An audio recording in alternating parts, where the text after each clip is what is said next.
Russia Ukraine സംഘർഷത്തെക്കുറിച്ച് ഏറെക്കാലമായി വാർത്തകൾ വരുന്നുണ്ട്. പക്ഷേ റഷ്യ ശക്തമായ രീതിയിൽ ഉക്രൈനെ അടിച്ചമർത്തുന്നുവെന്ന വാർത്ത പുറത്തു വരുന്നതിന് പിന്നാലെ മനസ്സിലാക്കാൻ കഴിഞ്ഞിരിക്കുന്ന ഒരു വിഷയം, ഉക്രൈൻ തിരിച്ചടിച്ചു തുടങ്ങിയിരിക്കുന്നു, റഷ്യൻ മേഖലകളെ സ്വന്തമാക്കിയിരിക്കുന്നു. റഷ്യൻ പ്രസിഡന്റ് വ്ളാഡിമിർ പുടിന്റെ ഏറ്റവും വലിയ തിരിച്ചടിയായി തന്നെയാണ്, രണ്ടാം ലോക മഹായുദ്ധകാലത്തിന് ശേഷമുണ്ടായ ഏറ്റവും ഭീകര തിരിച്ചടിയായി തന്നെയാണ് റഷ്യൻ ചരിത്രത്തിൽ പോലും ഈ വിഷയം ഇടം നേടിയിരിക്കുന്നത്. അതിശക്തമായ വ്യോമാക്രമണത്തിലൂടെയാണ് റഷ്യൻ മേഖലകൾ പിടിച്ചെടുക്കാനായി ഉക്രൈന് സാധിച്ചിരിക്കുന്നത്. ആക്രമണവും പ്രത്യാക്രമണവുമായി തന്നെയാണ് റഷ്യ ഉക്രൈൻ സംഘർഷം വഷളായി മുന്നോട്ട് പോയിക്കൊണ്ടിരിക്കുന്നത്. അതിനിടയിലാണ് റഷ്യൻ മണ്ണിൽ തന്നെ സ്വയം പ്രതിരോധം ഉറപ്പിച്ച് ഉക്രൈന് തങ്ങൾ നൽകിയ ആയുധങ്ങൾ ഉപയോഗിക്കാമെന്ന് ബ്രിട്ടീഷ് പ്രതിരോധ മന്ത്രാലയം തന്നെ ഉറപ്പ് നൽകിയത്. റഷ്യയ്ക്കുള്ളിൽ തന്നെ ഉക്രൈൻ നടത്തുന്ന പ്രവർത്തനങ്ങളെ ബ്രിട്ടൻ ഒരു കാരണവശാലും തടയില്ല എന്ന് പ്രതിരോധ മന്ത്രാലയ വക്താവ് അറിയിച്ചിട്ടുണ്ട്. ഇതിന്റെ അടിസ്ഥാനത്തിൽ റഷ്യൻ മേഖലയുടെ ഭാഗമായ കുർസക് മേഖലയ്ക്കുള്ളിൽ തന്നെ ഉക്രൈൻ സൈനികർ പ്രവർത്തിക്കുന്നതായിട്ടാണ് ഉക്രൈൻ പ്രസിഡന്റ് വോളോഡിമിർ സെലൻസ്കി ഇപ്പോൾ സ്ഥിരീകരിച്ചിരിക്കുന്നത്. റഷ്യൻ അതിർത്തിക്കുള്ളിലെ കുർസക് മേഖലയിൽ ഈ മാസം 6-ാം തീയതി കരയധിനിവേശം ആരംഭിച്ച് ഉക്രൈൻ സൈന്യം കൂടുതൽ പ്രദേശത്തേക്ക് കടന്നു കയറിയിരിക്കുകയാണ്. റഷ്യയുടെ പടിഞ്ഞാറൻ പ്രദേശമായ കുർസക്കിൽ സൈനിക ഓഫീസും അവർ ആരംഭിച്ചു കഴിഞ്ഞിട്ടുണ്ട്. അവരുടെ മേധാവിത്വം തെളിയിക്കുന്ന രീതിയിൽ തന്നെയാണ് ഈ നീക്കങ്ങൾ മുന്നോട്ട് കുതിക്കുന്നത്.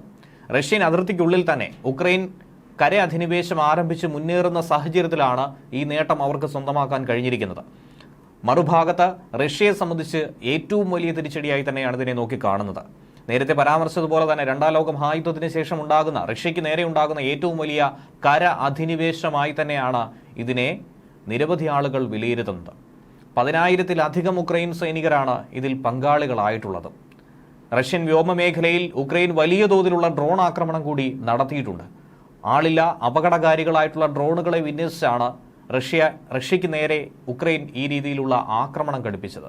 കൃത്യവും ഫലപ്രദവും സംയോജിതവുമായിട്ടുള്ള ആക്രമണമായി തന്നെയാണ് ഇതിനെക്കുറിച്ച് സെലൻസ്കിയും പ്രതികരിച്ചത്. ഉക്രൈൻ ഡ്രോണുകൾ എങ്ങനെയാണോ പ്രവർത്തിക്കേണ്ടത് അതുപോലെ തന്നെ 100% പ്രവർത്തിച്ചിരിക്കുന്നു. അതിന്റെ ഫലവും നമുക്ക് സ്വന്തമായിരിക്കുന്നുവെന്നാണ് സെലൻസ്കി വ്യക്തമാക്കുന്നത്. ഡ്രോണുകൾ കൊണ്ട് മാത്രം ചെയ്യാൻ കഴിയാത്ത കാര്യങ്ങളും നിരവധിയാണ് അവിടെയുള്ളത്. അത് തങ്ങളുടെ സൈനികർ ചെയ്യുമെന്നാണ് അദ്ദേഹം ചൂണ്ടിക്കാട്ടിച്ചത്. നിയന്ത്രണത്തിലാക്കി ഈ പ്രദേശത്തെ ക്രമസമാധാന നില ഉറപ്പാക്കേണ്ടത് അത്യാവശ്യമാണ്. ജനങ്ങളുടെ അടിയന്തര ആവശ്യങ്ങൾ നടത്തിക്കൊടുക്കാൻ വേണ്ടിയിട്ടാണ് നിലവിൽ തങ്ങൾ സൈനിക ഓഫീസ് ആരംഭിച്ചതെന്നാണ് ഉക്രൈന്റെ മുതിർന്ന സൈനിക കമാൻഡർ പറഞ്ഞിരിക്കുന്നത്. അന്താരാഷ്ട്ര മാധ്യമങ്ങൾ ഇതുമായി ബന്ധപ്പെട്ട റിപ്പോർട്ട് പുറത്തുവിട്ട് കഴിഞ്ഞു.